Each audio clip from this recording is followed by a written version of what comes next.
How to download Roblox on PC 2023.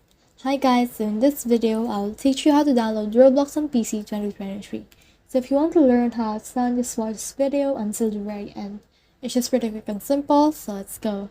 So to do that, what you need to do is to just head over to our browser. Then from in here, just type in Roblox download. Type in that and search for that. And then in here, you can see this www.roblox.com download. So just click on this Roblox download right here. And then from in here, you can just click on this download now. And then from in here, as you can see, the Roblox has been downloaded. So what you need to do is you can just open that, and the Roblox player launcher will open and install itself. And in turn, will also install the Roblox itself.